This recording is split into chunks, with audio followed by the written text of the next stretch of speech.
다 함께 자리에서 일어나셔서 오늘 우리에게 주시는 하나님의 말씀 함께 보겠습니다. 오늘 우리에게 주시는 하나님의 말씀은 이사야서 61장 1절부터 11절까지의 말씀입니다. 이사야서 61장 구약 1042페이지입니다. 이사야서 61장 1절부터 11절까지의 말씀을 제가 받들어 읽겠습니다.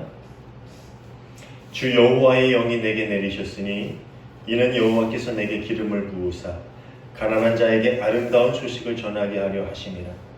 나를 보내사 마음이 상한 자를 고치며 포로된 자에게 자유를, 갇힌 자에게 노임을 선포하며 여호와의 은혜의 해와 우리 하나님의 보복의 날을 선포하여 모든 슬픈 자를 위로하되 무릇 시온에서 슬퍼하는 자에게 화관을 주어 그 죄를 대신하며 기쁨의 기름으로 그 슬픔을 대신하며 찬송의 옷으로 그 근심을 대신하시고 그들의 의의 나무 곧 여호와께서 심으신 그 영광을 나타낼 자라 일컬음을 받게 하려 하심이라. 그들은 오래 황폐하였던 것을 다시 쌓을 것이며 옛부터 무너진 것을 다시 일으킬 것이며 황폐한 성은 곧 대대로 무너져 있던 것들을 중수할 것이며 외인은 서서 너희 양떼를 칠 것이며 이방 사람은 너희 농구와 포도원지기가 될 것이나 오직 너희는 여호와의 제사장이라 일컬음을 받을 것이라. 사람들이 너희를 우리 하나님의 봉사자라 할 것이며 너희가 이방 나라들의 재물을 먹으며 그들의 영광을 얻어 자랑할 것이니라. 너희가 수치 대신에 보상을 배나 얻으며 능욕 대신에 몫으로 말미암아 즐거워할 것이라. 그리하여 그들의 땅에서 갑절이나 얻고 영원한 기쁨이 있으리라. 무릇 나 여호와는 정의를 사랑하며 불의의 강탈을 미워하여 성실히 그들에게 갚아주시고 그들과 영원한 언약을 맺을 것이라. 그들의 자손을 문나라 가운데에 그들의 후손을 만민 가운데에 알리리니 무릇 이를 보는 자가 그들은 여호와께 복받은 자손이라 인정하리라. 내가 여호와로 말미암아 크게 기뻐하며 내 영혼이 나의 하나님으로 말미암아 즐거워하리니 이는 그가 구원의 옷을 내게 입히시며 공의의 겉옷을 내게 더하심이 신랑이 사모를 쓰며 신부가 자기 보석으로 단장함 같게 하셨습니다. 땅이 싹을 내며 동산이 거기 뿌린 것을 움돋게 함 같이 주 여호와께서 공의와 찬송을 모든 나라 앞에서 솟아나게 하시리라. 아멘. 이는 하나님의 말씀입니다. 자리에 앉아주시기 바랍니다. 오늘도 주님의 평화가 여러분 모두에게 함께 하시기를 간절히 소원합니다. 이제 진짜 겨울이 온 것 같이 지난주에는 조금 더 추웠던 것 같습니다. 그리고 다음 주부터는 내일부터는 더 추워진다고 하는데 저는 얼음이 얼고 찬바람이 부는 그런 날이면은요 어렸을 때 생각이 납니다. 추운 날이면은 밖에서 신나게 놀다가 저녁이 되면 집으로 들어오죠. 아마 여러분 그런 경험 다 있으시죠. 시골에서 자라신 분들이 있는데 저녁에 탁 들어오게 되면 제일 먼저 눈에 들어오는 게 뭘까요? 겨울에. 뭐 아마 다 다를 수도 있겠는데 저는 집에서 밖에서 놀다가 저녁이 돼서 집에 탁 들어오면요 그 시골집에 제일 먼저 눈에 들어오는 게 아궁이었습니다. 여러분 그런 기억나시죠? 아궁이에 불을 떼고 있는 것을 보면은요 방 안으로 들어가기 전에 벌써 아궁이에 가가지고 어떻게 앉습니까? 손을 내밀고 쪼그리 앉습니다. 여기 손을 막 비비면서 추위를 녹이던 온몸을 녹이던 그런 생각이 납니다. 그리고 불이 사그레들 때쯤 잔불이 남아있죠? 잔불이 남아있으면 여러분 무슨 생각이 납니까? 옛날 화로 써보셨는지 모르겠어요. 화로에 담아서 그걸 방에 들어가기도 하는데 잔불이 나오면 그 아궁이에서 잔불을 잔잔하게 해놓고 그 위에다가 밤도 구워 먹고요, 떡도 구워 먹고요, 고구마도 구워 먹습니다. 지금은 그리워도 다시 해볼 수 없는 값진 추억인 것 같아요. 지금은 아궁이를 찾기도 힘들 뿐더러 뭐 그런 경험을 다시 해볼 수 있을까 하는 그런 세상이 온 것 같아요. 그래서 저는 종종 요즘에도 밤 늦게까지 사무실에 목양실에 있을 때면은요 옥상에 있는 조그만 양철통에다가 군부를 지피는 게 제 취미 생활입니다. 근데 그 군부를 지피고 불이 타고서 나무 찌꺼기가 남죠. 그 잔불이 나오면은 여기다가 고구마 구워 먹으면 정말 맛있겠다는 생각 아직도 나요.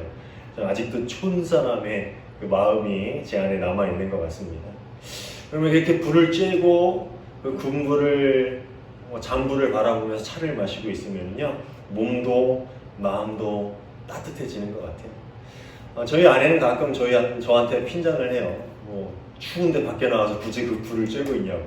그런데 사무실의 이 따뜻함과 난로의 따뜻함과 이 군불의 따뜻함이 다르죠. 뭔가 알 수 없는 그 따뜻함이 있습니다. 마음도 따뜻해지는 것을 느끼죠. 옛 일화 중에 이런 이야기가 있습니다. 스승이 제자에게 이렇게 말합니다. 내가 기쁘지 않다면 너는 아직 구원받지 못했다. 제자가 묻습니다. 스승님, 어째서 그렇습니까? 스승이 이렇게 답합니다. 생각해봐라. 불이 활활 타는 난로 옆에 서 있으면 온몸이 따뜻해지는 것은 저만 있지 아니더냐. 이 짧은 일화를 통해서 우리는 우리의 마음과 우리의 삶을 돌아봅니다. 어떤 작은 것, 그 부분 하나만으로 구원에 대해서 논하는 것은 좀 위험할 수 있지만, 우리의 마음과 삶이 우리를 따뜻하게 만들어주는 활활 타오르는 불꽃, 아니 작은 불꽃 하나라도 우리의 삶과 마음 안에 있는가라는 것은 한번 고민해 볼 만한 일이지. 오늘은 대림절 세 번째 주일입니다. 전통적으로 대림절 세 번째 주일은 기쁨을 선포하는 그런 주간입니다. 예수님께서 오신 성탄절이 더욱 가까이 왔음을 기뻐하는 동시에 또 대림절의 의미가 뭐라 그랬죠? 마지막 날에 우리에게 오실 주님에 대한 그 재림의 주님에 대한 기쁨을 우리가 함께 나누는 주간이 대림절 세 번째 주간입니다. 근데 여러분 한번 생각해 보셨습니까? 그냥 기쁜 날이다 라고 하니까 기쁘지만 예수님이 이 세상에 오신 것, 예수님이 우리에게 오신 것이, 예수님이 우리 모두의 삶으로 들어오신 것이 왜 여러분에게 기쁨이 됩니까? 그게 왜 기쁜 일이죠? 한번 생각해 보셨어요? 그게 왜 기쁜 날입니까? 왜 기쁜 일입니까? 아마 교회 다닌 연수가 조금이라도 되는 분들은 이 질문에 즉각적으로 대답이 나올 거예요. 왜요? 예수님께서 우리의 죄를 사해 주시기 위해서 이 땅에 오셨으니까. 그렇죠? 오늘 우리가 함께 읽은 이사야의 본문은 이 땅에 메시아가 오시면 우리에게 어떤 일들이, 어떤 기쁜 일들이 일어나게 될지에 대해서 이야기해 주고 있는데 1절부터 11절까지가 다 그런 이야기예요. 메시아가 오시면 이 땅에 어떤 일이 일어나게 될지, 또 재림의 주님 하나님의 날이 임하는 그때에 어떤 일들이 우리에게 일어나게 될지에 대해서 이야기해 주고 있는데, 요약하자면 찢긴 마음이 치유를 받고 포로된 자들이 해방을 얻고 옥에 갇힌 이들에게는 자유가 선포되고 슬퍼하는 이들은 위로를 받고 희망을 얻게 되며 하나님의 정의가 모든 만물 위에 실현될 것이다 라고 이야기하고 있습니다. 그렇죠? 그 밖에도 많은 말들이 있는데 요약하자면 이런 정도의 이야기예요. 그리고 누가복음 4장 18절부터 22절을 보면은요, 예수님께서 이 본문 중에 1절, 2절을 낭독하십니다. 이사야의 이야기들을 낭독하세요. 근데 아마 거기는 1절, 2절만 나오지만 다 낭독하지 않으셨을까라는 생각이 들어요. 그래서 그걸 낭독하시고 주위를 둘러보시면 이렇게 말씀하시는데, 뭐라고 말씀하십니까? 이 성경의 말씀이 너희가 듣는 가운데 오늘 이루어졌다. 이 말은 뭐냐면은 예수님의 오심으로 이미 구원의 역사는 이루어졌다라는 말. 메시아가 오시면 일어나게 될 일들에 대해서 이사야에서 쫙 그 61장의 1절부터 11절까지 이야기하고 있는데, 예수님이 그걸 읽으시고 하시는 말씀이에요. 이 성경의 말씀, 이 약속이 이미 너희 안에 이루어졌다. 다시 말하면 상한 마음을 가진 자를 치유하시는 예수님이 오셨죠. 예수님이 그것을 치유하시고 죄와 사망의 권세에 얽매이는 모든 이들의 결박을 예수님이 푸셨고 또 슬픈 자들, 모든 절망적인 상태에 놓여 있는 이들에게, 여러 가지 이유로 슬프고 괴로운 이들에게 위로와 희망을 이미 예수님께서 주셨다라는 거예요. 죄의 속박에서 푸셨다는 것은 이미 죄로부터 우리를 구원하셨다라는 거죠. 그래서 상처 입은 그 심령들을 치유하시고, 죄로 인해서 소망이 없던 인생에 새로운 소망과 희망을 주셨다라는 거예요. 우리가 이미 하나님의 공의가 이미 시작된 세상을 살아가고 있다라고 예수님께서 말씀하고 계신 것입니다. 가만히 보면요, 여러분도 많이 들어보셨겠지만 복음서 곳곳에서는 우리가 이미 하나님의 나라를 살아가고 있다라는 것을, 하나님의 나라의 백성이다라는 것을 우리에게 이야기해 주고 있습니다. 마태복음 12장 28절입니다. 내가 하나님의 영을 힘입어서 귀신을 쫓아내는 것이면 하나님의 나라는 너희에게 왔다. 예수님께서 2000년 전에 이미 무슨 사역을 하셨어요? 귀신을 쫓아내는 사역을 하셨죠. 그렇죠? 그리고 지금을 살아가는 우리 그리스도인들의 사역 가운데서 축사의 사역이 있습니다. 그런 일들이 일어나고 있지요. 그렇다면 지금 우리는 어디를 살고 있습니까? 하나님의 나라를 살고 있는 것이죠. 이미 하나님의 나라는 이미 우리에게 온 것이다 라는 말입니다. 많이 들어보셨죠, 이거? 누가복음 17장 20절부터 21절의 말씀은 이렇게 이야기합니다. 바리새파 사람들이 하나님의 나라가 언제 오느냐고 물으니 예수께서 그들에게 대답을 하셨다. 하나님의 나라는 눈으로 볼 수 있는 것이, 눈으로 볼 수 있는 모습으로 오는 것이 아니다. 또 보아라 여기에 있다 또는 저기에 있다 하고 말할 수도 없다. 보아라 하나님의 나라는 너희 가운데 있다. 이 말은 뭐냐면 하나님의 나라가 너희 가운데 있다라고 하니까 우리 안에, 우리 마음 안에 있다라고 생각하실 수 있는데 인유가 아니라 어몽유입니다. 언어대로 하면 이게 뭐냐면은 우리가 살아가고 있는 이 세상 가운데 이미 하나님의 나라가 임했다라는 거예요. 저는 그 찬양 중에 그런 찬양, 그 애기가 부른 찬양인데, 하나님 나라는 어떤 곳일까, 아픔과 슬픔이 없는, 뭐 그런 찬양 있죠. 그러니까 우리가 아직 오지 않았지만 언젠가 갈 그런 세상이 아니라, 그 찬양이 뭐라고 해요? 하나님 나라는 이곳이란다.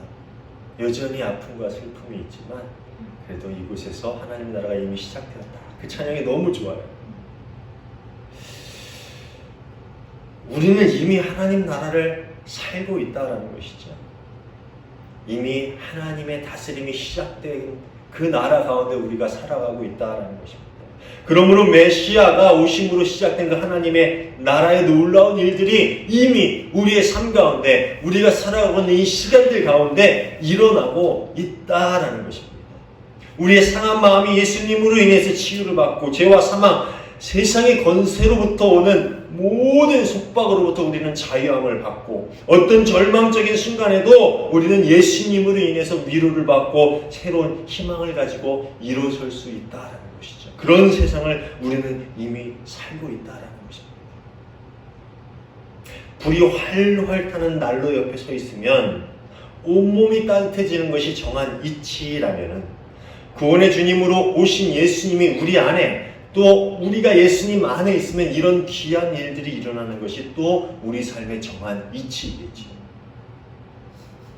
그렇다면 반대로 우리의 삶이 여전히 춥고 외롭고 슬프다면, 여전히 얽매여 있고 우리 삶에 어떠한 소망도 발견할 수 없다면, 그것은 바로 우리가 활활 타는 난로 옆에 있지 않은 것이지요. 그 옆으로 가지 않은 것이지요. 요한복음 1장 9절에서 11절은 이렇게 이야기하고 있습니다. 참 빛이 있었다. 그 빛이 세상에 와서 모든 사람을 비추고 있다. 그는 세상에 계셨다. 세상이 그로 말미암아 생겨났는데도 세상은 그를 알아보지 못했다. 그가 자기 땅에 오셨으나 그의 백성은 그를 맞이하지 않았다. 요한복음 1장 시작에 주어지는 이 말씀은 참 어떻게 보면 되뇌이고 계속 읽어보면 가슴 아픈 이야기입니다. 하나님 나라는 원하던 원하지 않던 이미 시작되었습니다. 그런데 어떤 이들은 그것을 알아보지 못하거나 그것을 받아들이지 않습니다. 결국 그들은 이미 시작된 하나님의 나라에서 어떤 자유나 위로나 소망도 발견할 수 없는 어둠의 삶을 살아가고 있다는 것이지요. 방금 읽은 요한복음 1장 11절 이후 12절의 말씀은 이렇게 이야기합니다. 그러나 그를 받아들인 사람들, 곧 그 이름을 믿는 사람들에게는 하나님의 자녀가 되는 특권을 주십니다. 사랑하는 여러분, 여러분은 그런 특권을 받은 사람들입니다. 하나님의 자녀가 됐고요. 이미 시작된 하나님의 나라에서 우리는 위로와 소망을 얻고 또 기쁨을 얻으며 살아갈 수 있는 그러한 사람들입니다.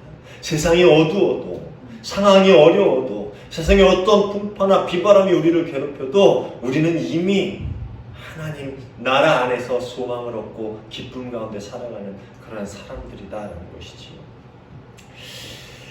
지난주 목요일에는 이 라이베리아 선교사님 부부를 공항에 모셔다 드리고 왔습니다. 짐이 많아서 봉고차에 픽업을 해야 돼서 제가 가서 그 짐을 싣고 공항까지 모셔다 드리고 배웅을 하고 왔는데, 지난주 주보에도 그 선교사님 내외를 잠깐 소개를 했는데, 저희가 선교를 하고 있는 분들 중에 한 분인데, 이 남편분이 엄진원 선교사님이십니다. 근데 참 얼마나 좋으신지 몰라요. 그 선교사님 정말 좋으십니다. 내년에 나이가 60이래요. 그래서 제가 보내면서 내후년에는 꼭 들어오세요. 내년엔 안 들어오신다 그러더라고요. 그래서 내후년에는 꼭 들어오세요. 환갑잔치 해야죠 라고 웃으면서 그렇게 이야기를 했는데, 참 좋으신 분인데 나이가 60인데 라이베리아를 들어가세요. 또 부인 되신 아내 되시는 선교사님 체리티 선교사님이신데요. 나이는 잘 몰라요. 승려의 나이를 물어보는 게 신뢰라 나이는 모르는데, 이분 참 몸이 성한 데가 없으세요. 말라리아도 이미 감염이 돼서 조금만 아프면은 그게 완치가 안 된대요. 그래서 계속 아프고, 또 얼마 전에 몸에 마비가 와서 입원도 하고, 참 몸에 성한 곳이 없으신 분입니다.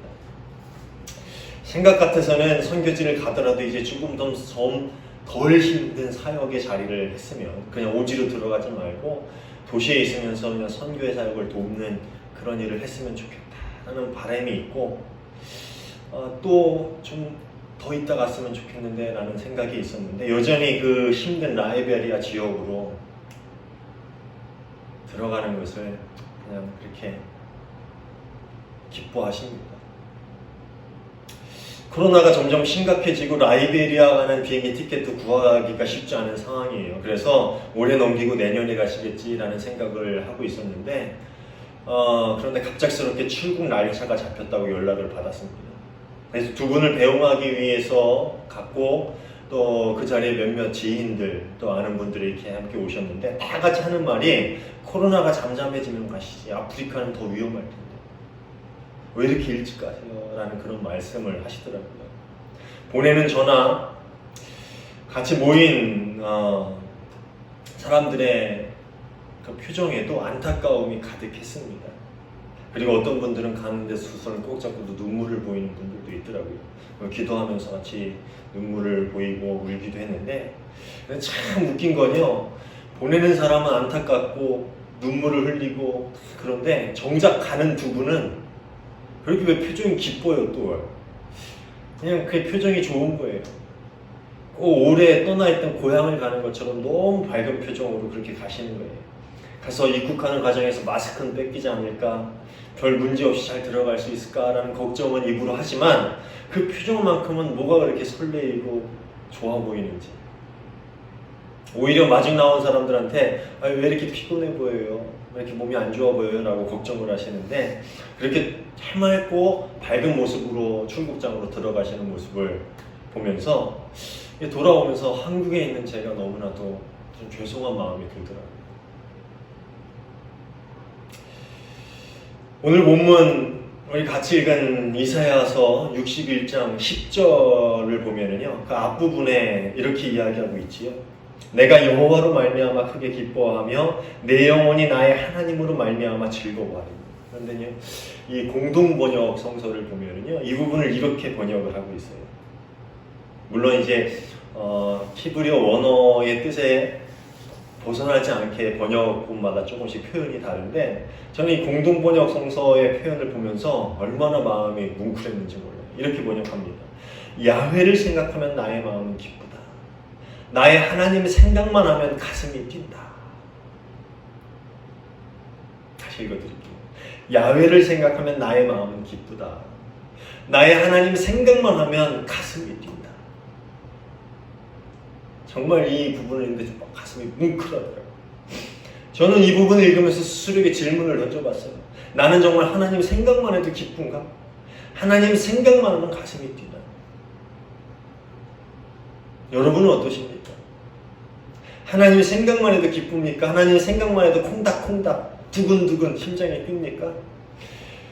그 선교사님 두 분을 보내면서 하나님이 원하시는 그 사역의 자리, 하나님이 일하기를 원하시는 그 자리로 가면서 그렇게 기뻐하며 설레하는 모습을 보면서, 그렇구나, 하나님의 일을 할 때에, 하나님이 내게 주신 사명을 감당할 때에 정말 기쁘고 생각만 해도 가슴이 콩닥콩닥 뛰고 설레는 거예요.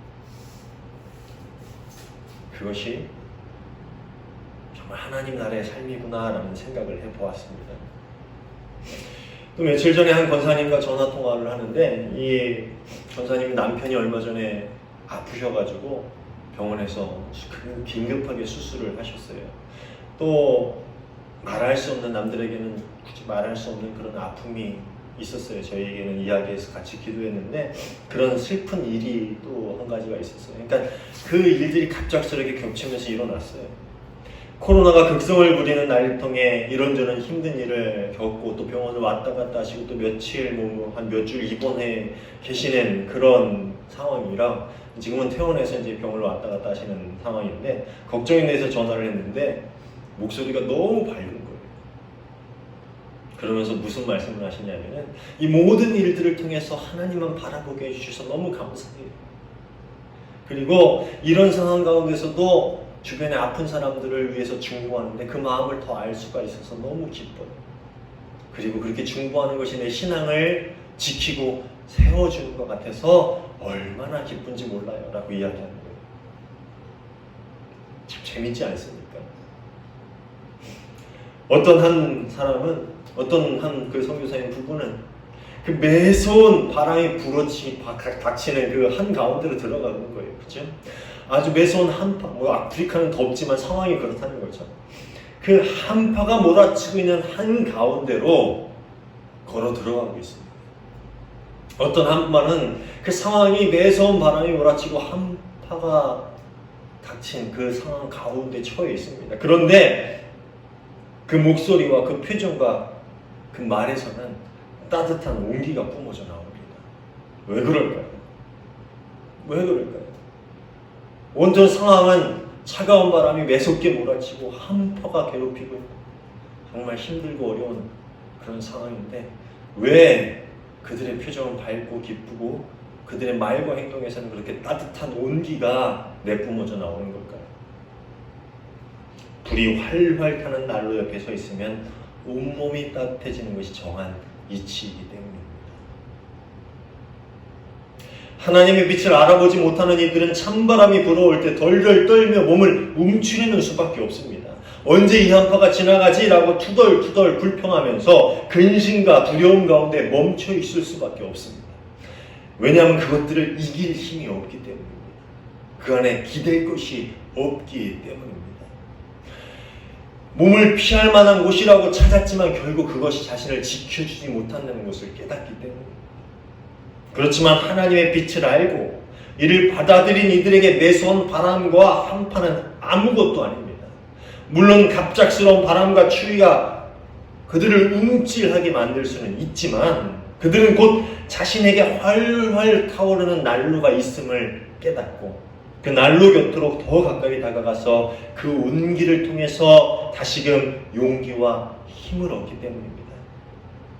그리고 시간이 지나고 맞이하게 될 소망을 바라보기 때문이라는 것입니다. 이런 삶이야말로 하나님께서 예수님을 통해서 우리에게 허락하신 하나님 나라의 삶인 것이지. 다시 한번 물을게요. 대림절이 왜 기쁩니까? 예수님이 오심이 왜 기쁜 날입니까? 왜 성탄이 기쁨으로 우리가 기다려야 되는 날입니까? 이제 어떻게 대답해야 되는지 아시죠? 사랑하는 여러분, 대림절기를 지나면서 우리의 삶 가운데 하나님 나라의 기쁨이 회복되기를 원합니다. 이미 시작된 하나님의 나라, 그 안에 우리가 살아가고 있음을 우리가 깨닫고 이미 우리에게 주어진 활활 타오르는 난로 같은 예수 그리스도, 그리고 우리 안에서 역사하시는 성령님, 또 우리에게 그 사랑을 베풀어 주신 하나님, 그 활활 타오르는 난로가 우리 삶에 있기에 어떤 상황 가운데서 추워하지 않고 어떤 상황 가운데서 절망하지 않고 오히려 그 온기를 가슴에 품고 그 따뜻함 가운데서 소망을 얻고 위로를 얻고 앞으로 나아갈 수 있는 그런 삶, 그리고 더 나아가 그 온기를 우리가 만나는 모든 이들에게 내뿜으며 그 온기를 전할 수 있는 그런 삶, 그런 삶이 여러분 삶 가운데 회복되기를 주님의 이름으로 축원합니다. 특별히 대림절기 세 번째 주일을 지나면서 우리 삶의 난로가 되길 원합니다. 이 추운 세상에 우리가 난로를 끌어안고 그 추위를 이겨낼 뿐만 아니라 그 온기를 세상 가운데 전하는 난로가 될 수 있는 그런 복된 삶이 여러분의 삶이 되기를, 우리 모두의 삶이 되기를 주님의 이름으로 축원합니다. 기도하겠습니다. 좋으신 하나님 감사합니다. 예수를 우리에게 보내주시고 예수를 통하여 하나님 나라를 시작하시고 그 하나님 나라의 모든 기쁨을 우리가 함께 누릴 수 있게 하심에 감사를 드립니다. 우리가 이제 추워하지 않기를 원합니다. 절망하지 않기를 원합니다. 하나님의 빛으로 우리의 삶이 따뜻해지며 하나님의 온기로 우리가 소망을 얻고 그 온기를 세상 가운데 전할 수 있는 주님의 백성, 하나님 나라의 백성이 되게 하여 주시옵소서. 주님, 코로나로 인해서 여러 힘든 상황 가운데 있는 모든 이들에게 주님 소망을 주심에 감사를 드립니다. 우리가 그 예수 그리스도의 오심으로 시작된 하나님 나라, 그 안에서 참된 기쁨을 누리며 살아갈 수 있는 모든 그리스도인들 다 되게 하시고 그 기쁨을 주님의 빛을 알지 못하는 사람들에게도 전할 수 있는, 그 온기를 전할 수 있는 복된 인생들 다 되게 하여 주시옵소서. 우리 삶 가운데 주님께서 역사하실 줄 믿고 감사하며 예수님 이름으로 기도하옵나이다. 아멘.